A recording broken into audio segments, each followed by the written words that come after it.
Hello and welcome muli sa aking kusina. Gagawa tayo ngayon ng Bicol Express. Ito ang mga sumusunod na ingredients. Pork. Maliit talaga ang slice niya. Talagang small sizes lang. Coconut milk. Bagong alamang. Sili. Minced garlic. Onions.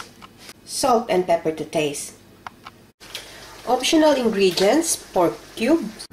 We may or may not need the water later. So, dito sa ating pan, pakukuluin lang natin tong ating coconut milk hanggang lumapot. Halu-haluin lang natin para hindi masyado mamuo. So, ayan. Kumukulo na yung ating coconut milk. Very straightforward lang tong pagluluto na ito. Ilalagay na natin lahat ng ingredients. So, yung pork, sabay-sabay na lahat. Yung ating onion, garlic, yung ating bagoong, and then haluin lang natin itong maigi. Yung sili, pwedeng ilagay nyo na ngayon or pwedeng mamaya na. So, lulutuin lang natin to hanggang lumambot yung ating pork at saka hanggang sa matuyo na yung ating gata. Yung sili hindi ko muna ilalagay kasi mahina ang threshold ko sa anghang. Hindi ko matitikman mamaya yung lasa kung okay na yung alat o hindi. So mamaya ihuhuli ko yung sili. Mag-add na rin tayo ng konting tubig kasi baka hindi lumambot yung ating pork, matuyuan na.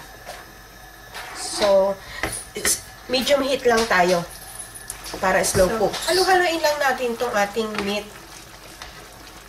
So, hintayin lang natin siya talaga hanggang matuyo. So, pwede na tayong maglagay ng pamintang ng pepper. And a bit of salt. Be careful sa salt kasi meron na tayong bagoong. Baka masyado namang umalat. So, timplahan lang natin ito. Tikman natin. So, pwede na rin natin i-add yung ating optional ingredients na pork cube. So, nasa sa inyo yun kung gusto nyo gamitan. Then, haluin lang natin. So, eto, natikman ko na siya.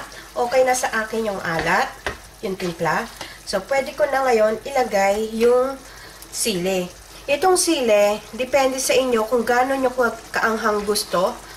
So, nasa sa inyo na yun kung gusto nyo magdagdag or tama na yung tatlo itong ginamit ko ngayon. So, nasa sa inyo na yung kung gusto nyo pang dagdagan. Ayan.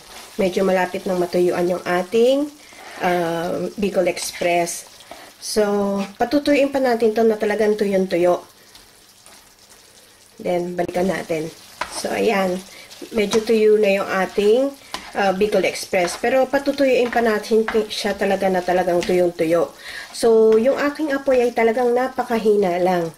Para kasi hindi siya matuyuan agad tapos hilaw yung ating pork. So, kailangan slow fire lang siya para luto din yung ating pork mamaya. Ayan, tuyong-tuyo na yung ating Bicol Express. So, pwede na natin itong i-turn off at i-serve natin sa hot plate para maganda yung presentation. And this is how we're going to serve our Bicol Express. Talagang sizzling hot and very spicy. So, be careful ha. Baka mapasok kayo at saka talagang maanghang. Sana magustuhan nyo itong recipe na ito and share it with your friends. Hanggang sa susunod kong video, magkita-kita ulit tayo. Salamat! Bye!